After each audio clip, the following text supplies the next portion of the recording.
let's move on and, well, get to know our RNA polymerase. So there are three RNA polymerases in eukaryotes, as I've said earlier on in the first video, and each of them have made their own specific products. So what I've given here in this slide is basically just a summary of it.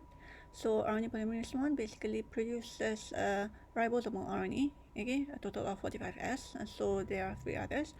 RNA polymerase 2, as we know, apart from producing the mRNA, so it produces heterogeneous RNA, hnRNA, and some small nuclear RNA, snRNA. And RNA polymerase 3, very specific, okay, produces the small subunit, which is the 5S RNA, tRNA for the translation, and small nuclear RNA. In terms of the sensitivity to amanitin, we know that RNA polymerase 2 is the most affected by it.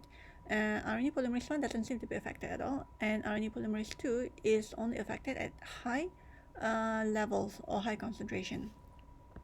Now, this is basically what the products are made in details. As you know, RNA polymerase 1, again, apart from making the 45S, which is a combination of all these three, so it produces 38S, 18S, and 5.8S.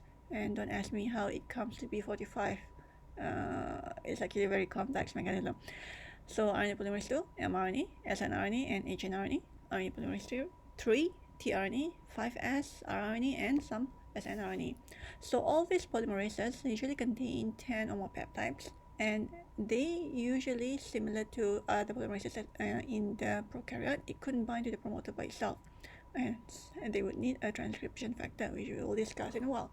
So in terms of structure, they are quite similar to each other, and even to the prokaryotic core RNA polymerase. In terms of the location, RNA polymerase 1 is found in the nucleus, RNA polymerase 2 and 3 found in the nucleoplasm. So for the RNA polymerase 1, it's responsible for the synthesis of the RNA molecules. We know that there are 4 types that they make, and it accounts for most of the cellular RNA synthesis. RNA polymerase 2, of course, there is synthesis of a precursor of mRNA, and it also synthesizes snRNA.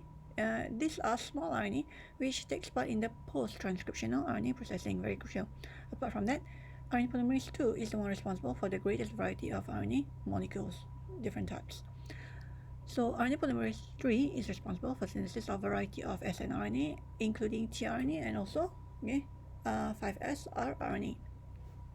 So the next 3 diagram is actually on how each polymerase transcribes its product. So I'm not going to go into details, I'm just going to sum it up because the detailed process is very, very long and very complicated. So the pre-RNA genes, okay, for it before it's being transcribed, okay, usually the RNA polymerase, okay, like I said previously, it couldn't bind by itself. So an upstream binding factor, which is one of the transcription factor, basically have to bend the UCE to ensure that the UCE is within the upstream binding factor. Some other transcription factor will come into place called the selectivity factor. So they will also join with the UBP. So once they are joined and formed a complex, RNA polymerase comes into place, then they could transcribe the different types of rRNA gene. For the polymerase 3, so I'm skipping polymerase 2 to leave the best for last. RNA polymerase 3, we know that transcribes 3 products. So for the tRNA and rRNA, so basically it has very specific transcription factors. Okay? So for over here, for tRNA, have TFC3, okay? And for the 5S RNA, TF3A, actually, not one, it's missing. Okay, so basically, what happens, is that, all these transcription factors, have to form a complex, for the RNA polymerase, and with the polymerase, and for the RNA polymerase, to bind and produce the tRNA, similarly for the FS RNA as well. And the last one, our star for this course, which is RNA polymerase. So we know that RNA polymerase 2 is the one that produces or initiates or transcribes our mRNA. So before that, again, since it couldn't bind by its own, it has to have the help of transcription factors, before it could bind to the promoter site and transcribe our mRNA. So in total, there are 6 transcription factors, and basically, some of the transcription factors, it has kind of like a helper in between them. So as you can see, there are a whole lot of transcription factors here, but there are only 6 again that comes in sequence order, which we will discuss probably next week or the week after. Alright, so the transcription factors that I was saying earlier on, what are they? They could be any kind of element. So your promoter is actually a form of transcription factors. They are the one that aid with the transcription process. So they will recognize and of course initiate transcription at specific promoter sequences. So some of these transcription factors, as I've basically pointed out in the last 2 slides, bind to specific recognition sequences within the coding region. So our RNA polymerase 2, of course, the most interesting since it's the one that produces our crucial mRNA. So I'm using an example in eukaryote of a yeast. Yeast polymerase 2 consists of 10 different peptides, RPB1 to RPB10.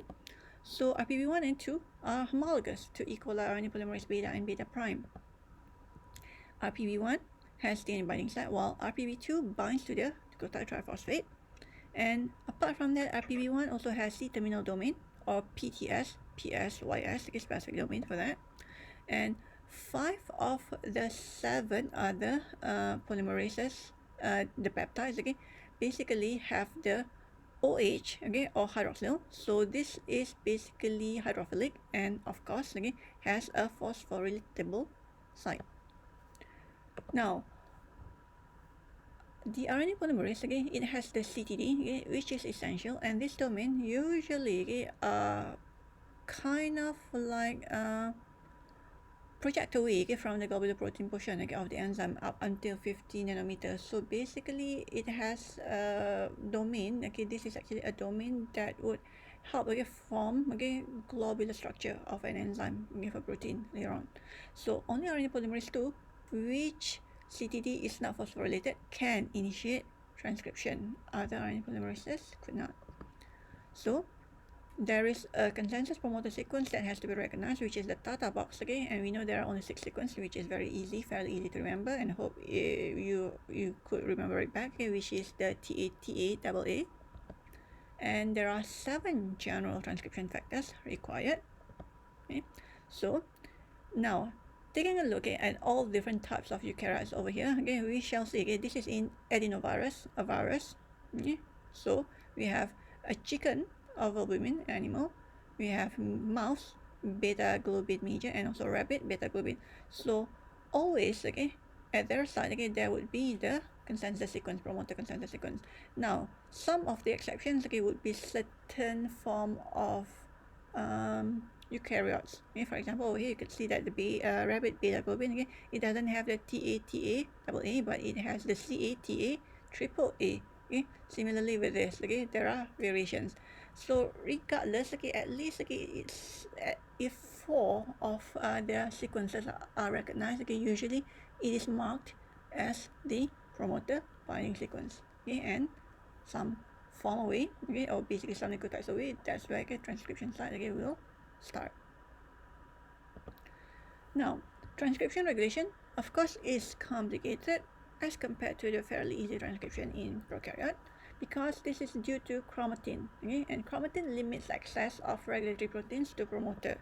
So the transcription factors must also reorganize the chromatin, and in addition to the promoters, eukaryotic genes usually have enhancers, also known as upstream activation sequences, to help with the transcription of certain genes.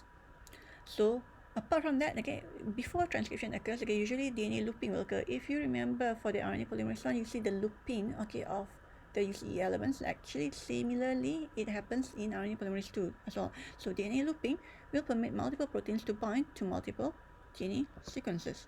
So as you can see, probably you couldn't see the looping, but this is basically what happens with the histones. So we have histones 2B, thymidine kinase, and basically how it correlates, and basically how it helps or how it influences with the transcription of the mRNA later on. So I'm not going to go into details as yet. We will see this later on.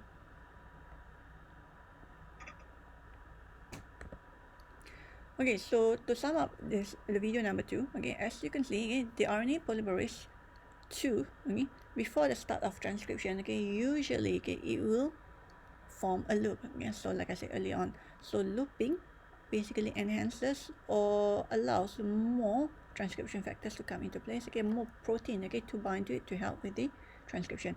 So the binding can occur, okay, in a lot of ways, and the enhancer can be either upstream of the promoter or downstream of the promoter, but regardless, okay, it will form a loop, okay, with the enhancer, because as said in the previous two slides, okay, that enhancer is usually needed for the transcription in eukaryote. Alright, so move on to the third video.